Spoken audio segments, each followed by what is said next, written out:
Welcome back, minions. The last time we left off, RASAR and his friends had just entered the village moor. Now it's time to talk with all the people in here.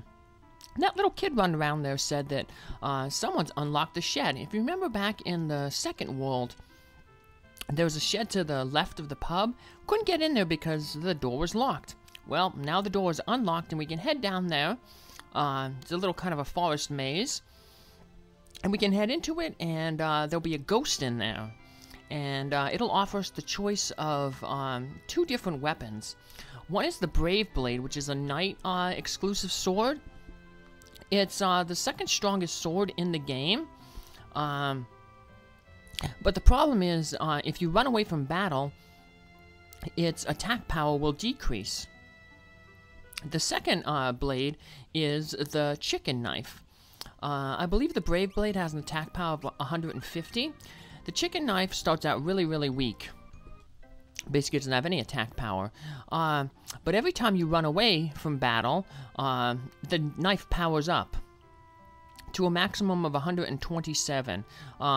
If you run away from 255 battles, that maxes out the knife's power at 127. So, even though that's less than the Brave Blade's 150, the chicken knife is a better weapon overall, because knives factor in not only the strength of the wielder, but also the agility of the wielder. So even though it has a less attack power when fully powered up compared to the fully powered Brave Blade, because it's adding two stats, agility and strength, it ends up hitting for more damage. The only thing bad about the chicken knife is that sometimes it'll cause your character to flee. So you'll go to attack, but the secondary ability of the chicken knife, run away, will hit, and you'll basically just waste your turn. You'll either run from the battle, or if you're like in a boss fight, you'll basically just waste that turn. But overall, the chicken knife is really, really strong, especially when we power it up.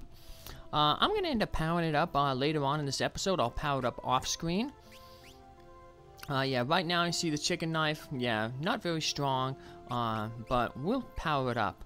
I like to power it up back in the Pirate's Cave, because we're going to have to go to the Pirate's Cave anyway to get another summon. And while we're in that Pirate's Cave, the enemies there are real weak, and they're easy to run from.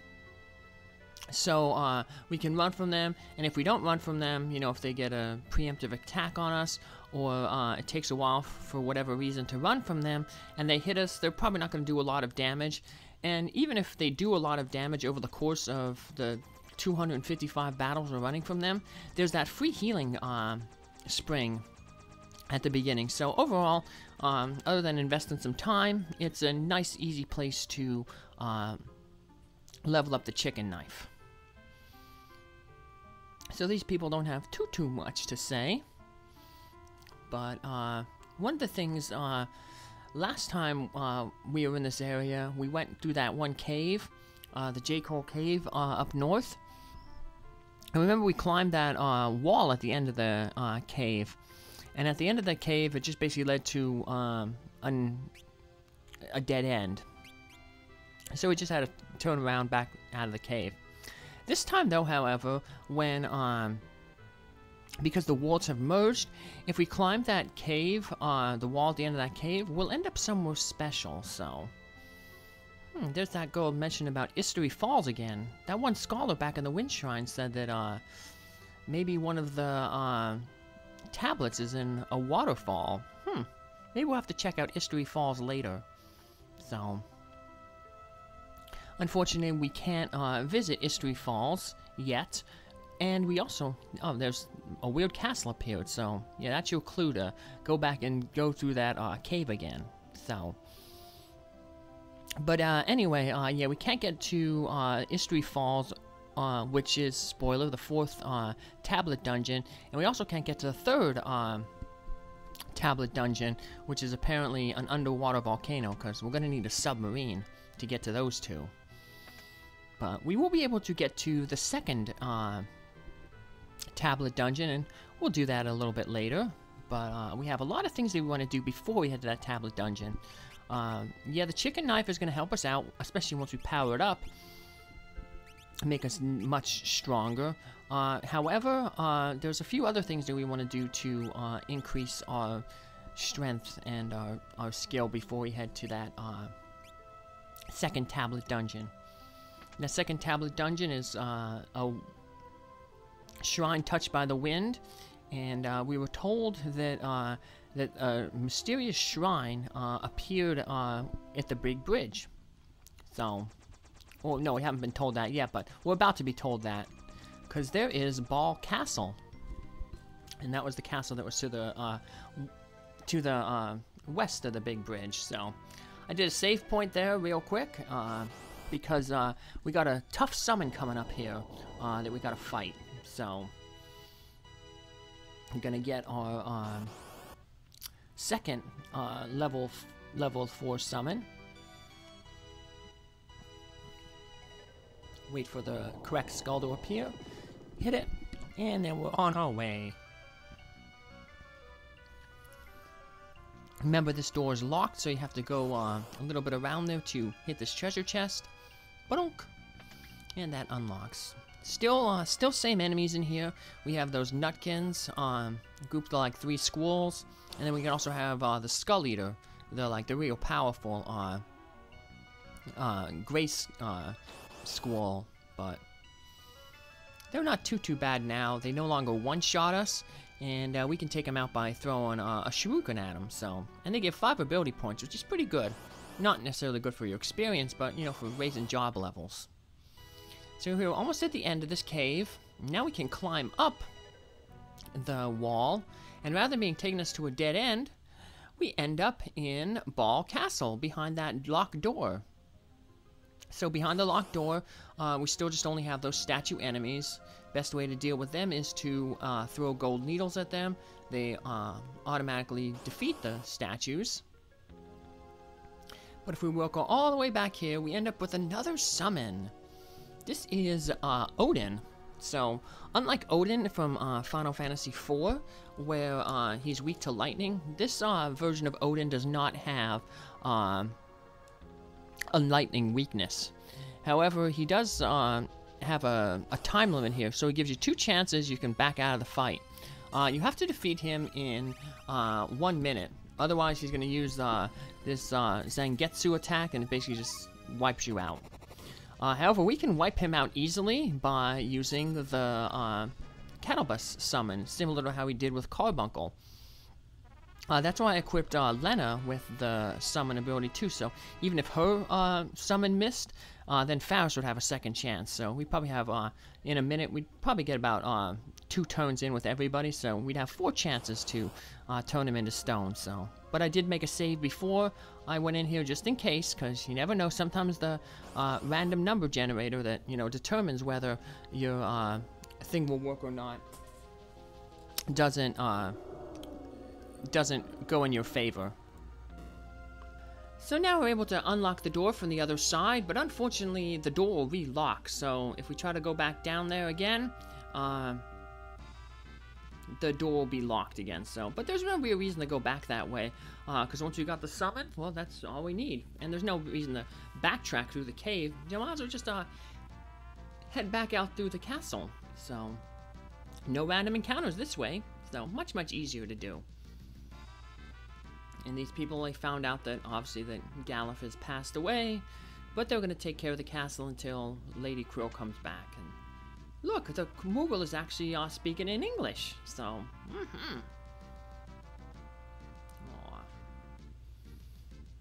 Now, we can, even though we, this is kind of useless what I'm about to do here, but if you want, you can get the Windrake and fly the Windrake around. There's no real point to it because you already have the airship, and you couldn't reach this area before you got the airship, so there's no real point to using this Windrake, but I just wanted to show it off, so. Well, I guess the only thing, if you want, you can ride the Windrake and grab your airship and not avoid any random encounters, but that's just like a quick little trip, so. Yeah, the Windrake, since it can't, you know, fly over the mountains, and it still has the same restrictions, the landing restrictions. It can only land on the grass. Actually, it has less landing places because it can't land in the water like the boat, like the airship can. So, yeah, there's no point in really using this Windrake, so... let's talk with just the rest of the soldiers. You know, see if they have anything interesting to say. They don't really, but... We do have that one that'll come up and basically tell us that, some shrine appeared in the middle of the big bridge. So, that's kind of another clue on where you need to go, the second tablet dungeon. And we'll fill up on our high potions. We took a few knockouts. I always like to carry maybe about 50 of all the items, so... Alrighty, let's head on out. Talk with some more folks here. This lookout's still running around. Hey buddy, what's up? Oh, he's getting a lot of laps in up there. By the time the game's over, he'll have like run a marathon or something, so... Nothing new here, unfortunately, for the things, so... Same with magics. Everything's doing the same. Let's see if this guy has anything new to say. Back here. Last time he just told us about different type of equipment that when you equip, yeah, it only takes into the fact the maximum defense. And we can't fool around and be a shopkeeper in here and get another harp like they did last time, so... Oh, nothing to do here, so let's leave this place, get it back on our airship, and let's pick up another summon. Like I said, I'm gonna head back to the pirate cave. I think I mentioned it in the episode where RASAR and Lady Krile first went to that pirate cave when they first got Boko back. If we come back there later on with Faris, we'll be able to get another summon. So, yep, we can take the Windrake over here. Pick up that. Alright. Got anything else over here? Nope, there's the Pyramid of Moor. There's Drakenvale. Just gotta find, oh, there's Karnak. We haven't visited there. We should go here, though, because we want to pick up rods again. So, not much dialogue has changed here, either. So, castle up here next to the thing of the Ancients, Library of the Ancients. The Queen is still going to be recovering. Yowzer. Surprising that they didn't code new dialogue for all these people. You know, it just seems weird that they're still talking about stuff that happened so long ago. You know, they're still talking about the castle blown up, and yeah, that was, you know, obviously something major. But you think that having the world totally change and, you know, entire new continents, new towns, everything reappear would be a little bit more newsworthy. So, still talking about the loss of the fire crystal. If you haven't gotten it, remember, if you go up to the north, onto that palisade, I guess, around the town, the wall, there's the fire rod and the one barrel. But we got that a long time ago, but if you're looking to get all the treasures, so... People are talking about dwarves. They have beards, use axes, and are cute and live underground. Do you believe in dwarves? Dwarves are definitely out there. Spoiler, dwarves are definitely out there. And we will run into dwarves much later. In fact, the dwarves are the ones who are going to give us the final clue as to where to find that mysterious town that's been hidden in a forest. So, we can go to that town right now, but I'm going to wait until we meet the dwarves, so... We're playing the game as if we've never played it before, almost. So... Badonk. Got to play our piano skills there. That guy's like, how's your piano skills? But you play the piano, he doesn't do anything. Yeah, the only one who's going to do anything for learning to play the piano is that bard back in Crescent. So... Here's our one place where we can go pick up rods from the regular weapon seller. And like I said, the main one we're going to want is thunder rods. Probably going to want to break them on the one ultimate boss. Well, he's optional ultimate boss. So, because he's Only weak to thunder. The machine enemy. So, alrighty. So before we head off, let's learn more about rabbit and small animal rescue. That's what who's RASAR's named for. And they're turning, you know, abandoned, abused, neglected animals into loved, sheltered, happy, and content. It's a worthy charity. That's why I'm hoping to raise some money for them through this playthrough. And speaking of nice animal companions, we're going to head back to the pirate cave where we're going to have a little chance encounter with Faris's old animal companion, Syldra. Up there is Estuary Falls, but you can't land. I was trying to show there that even though it looks like there's a little bit of grass landing, no, you can't land there, so it's too thin. So you just got to try to find the pirate cave. So I'm just trying to find my bearings. Here we go. And we'll cut out half the pirate cave here by just landing in this section here. And the pirates, they don't have any new dialogue, even though Faris is back with your party now. They just say the same things. They're not like, hey, welcome back, Captain. But first you want to come over here. You kind of want to look at the water here, and nothing really happens. But when you try to leave then, what happens is, well, Faris will make a remark and start coming back. So she's like, wait a minute. I sense something over here. So she runs back.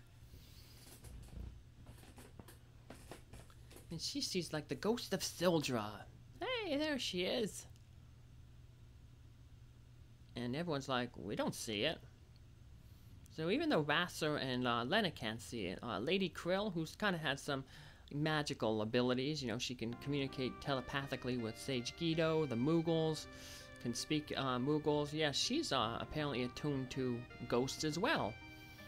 And so she sees Syldra, and she says, hey, Syldra wants to help you, and Syldra will become our final level 4 summon. Syldra is a wind elemental summon. That's why I've kept that air knife, even though the air knife is both outclassed by the dancing dagger, the chicken knife, and Susake's katana. The air knife will boost the effectiveness of the Syldra summon. So it's one of the few summons that is not affected by the magus rod. And we're going to get a lot of use out of the Syldra summon, so it's going to be our most powerful summon. The other two summons, the level 4 summons, are situational. Carbuncle just doesn't do damage, but it puts that wall up on all the party members. Odin does one of two things depending on the enemy. So, against weaker enemies that are susceptible to instant death, it'll use that Zangetsu cut, and it'll just run across the screen and slice all the enemies in half. Against enemies that are immune to instant death, like most bosses are, there's a few that aren't. What Odin will do is Odin will throw his spear, the Gugnir, so the magical spear that never misses. So I just off-screen there, that's where I was doing the chicken knife. So I off-screen, powering up the chicken knife. The chicken knife is now at full power. So Lenna will be dual-wielding, well basically any of my ninjas will be dual-wielding the chicken knife along with the dancing dagger. If we get a dancing sword dance with the dance, it's a guaranteed 9,999 with maxed out damage, so. So now we're in the Island Shrine, much like the Pyramid of Moor and all the other tablet dungeons. When we try to enter it, we're going to be facing two gargoyles. The gargoyles, if you don't remember from the Pyramid of Moor episode, they must be defeated both at the same time. If you defeat them one at a time, the surviving one will revive the other one and basically just put you back at square one. The Syldra summon, though, really, really good. Takes out about 3,000 damage when boosted with the air knife. So I just basically had Lenna summon Syldra once. That did about 2,000 damage. And then remember the air knife basically does 50% more damage. So the base is 2,000 plus Faris' summon, 2,000 plus 150%. 3,000, and between those two summons, took it out. So, yeah, very, very easy. So, here we have some new enemies here. Yeah, we got the legendary weapon. We can technically throw it with the ninja. That's kind of weird. So, these guys can be annoying. Level 5 death, and we have a character who's a level 5. Thankfully, the Krile has the wall ringer, so reflected a few of those status spells. Level 5, level 5 death, level 2 old, 2 blue magic spells. As you can see, they affected Faris and Lenna, turned their hair gray, and cuts their stats. Basically, lowers their stats, and then continues to lower their stats throughout the battle. So, here we have another new enemy, the Osseo Rare. These guys you could have met actually in Exdeath's castle. Remember that bridge where if you press the bridge wrong, and you ended up hitting the wall. Sometimes an imp would come out, sometimes jackanapes would come out, and then the third time some of these Osseo-Sares would come out. So when I did it, unfortunately, well, when I did it, the only ones that hit were the imps and jackanapes. So imps the easiest, then jackanapes, and then these guys are the toughest ones. They're all basically palette swaps of one another. As you can see, we did a sword dance there with the chicken knife, max damage. So now this one is kind of reminiscent. This thing is kind of reminiscent of the fire ship. We're gonna be going through these vents, and here's the main gimmick here. We end up in this room, and there's basically 4 different ways we can go. So there's the initial way right here, where both switches are in the up position. So we're gonna switch around. We're gonna alter the switches so that we hit all the other ones. So we're gonna put the right one down, left one up, and that'll take us to a different room to get some treasure. Boink. An elixir. And then we're gonna hop back. If we put them both up to the center, we'll just go back to the beginning of the level. So now we're going to, there's 2 hidden treasure chests here that are easy to miss. In the wall to the right there, an iron daft, and on the other side, and unfortunately I forgot to move up because this thing will suck you up, so we'll just have to turn around and get sucked up again. Bloop. Whee! Ba-donk. Boink. But yeah, now we're gonna go to the other side. We'll switch it down, so now they're both are down. So both up takes us to the beginning. High potion on the left. Left up, right down takes us to an elixir. Both down take us to this treasure chest. I forget what's in it, but we'll see in a minute. Walk around. First we gotta take out this other new enemy, the Numbblade. So let's see what that Syldra summon looks like. Thunderstorm. Even though it's a thunder, it's not lightning. Like I said, it's wind elemental, so. Oh, RASAR missed. Let's see what Faris's thing does, boosted by the wind knife, so. Yep, so does a lot more damage, so. By the air knife, I mean, so. Ba-donk! And that later Numbblade, so. Let's see, what do we get in this treasure chest here? 9,000 gil. That'll go good for eventually we're gonna want to since you don't really need to buy any more weapons. Our gil's probably gonna be going toward accessories. Wall rings, reflector rings, and then the elemental protection rings. So now we do left down, right up, and that's gonna be the way to take us forward deeper into the dungeon. So let's jump on in. Whew. Apparently that's fictional, that like air ducts are so big like that. You know, there's fans in them moving around the air, circulating it. So yeah, apparently it's just fictional that you'd be able to walk around air ducts like that. So this is an interesting chest. It's a monster in a box. Neither of these monsters are technically in the bestiary. Probably because when you hit this chest, you have a chance of hitting either 1 or 2 monsters. This Pantera monster here, or you get this like samurai type monster. both of them do the same thing, where after you damage them enough, they'll summon, like, images of themselves. You're gonna have to use a multi-targeting one to determine which one's the real one, so... Yep, right now it's the one on the lower left. Unfortunately, we had RASAR jump and hit the one in the middle because that was the initial one. Now, I'm trying to defeat these enemies, but what ends up happening, and I guess it's for the best that it does happen, is I try to attack with Lenna, and what happens is the chicken knife, its secondary ability to flee from the battle, kicks in. And we end up running away from this battle, so we don't end up defeating these enemies. But that's okay, because it'll allow us to reopen the box, and we'll get to see the other enemy that can potentially happen when you open this treasure chest. We get the covert. And this guy's much harder. He has less hit points, but he hits a lot harder because he has two basic all-in-one attacks. Or multi-targeting attacks. So he has that blaze and he has the wind. So, yeah. Unfortunately, this guy's gonna almost wipe out our party. So, but thankfully, we can have RASAR survive a lot of these attacks, because he'll be in the air jumping, and then we can give him some immunity. If we throw the flame shield on him, he'll be able to absorb all those fire attacks. Lenna has the bone mail, so we can't revive her.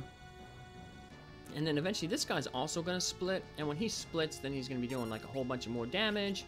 And of course when that happens, then we just won't be able to keep up with healing, so... Yeah, he's just going nuts here, so...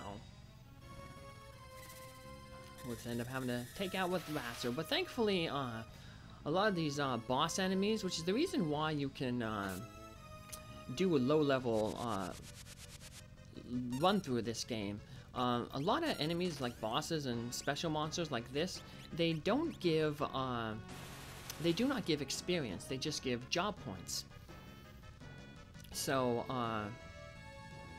what ends up happening is, we'll just get job points, so even though we're not gonna get any experience, so Lenna, Krile, and Faris won't lose out on, you know, levels, so. Yeah, he's going to town here. There's like 3 of him, he's split in 3. So let's throw on the fire shield here. That way, whenever he uses that blaze attack, we'll just absorb that. It'll actually give us hit points, so...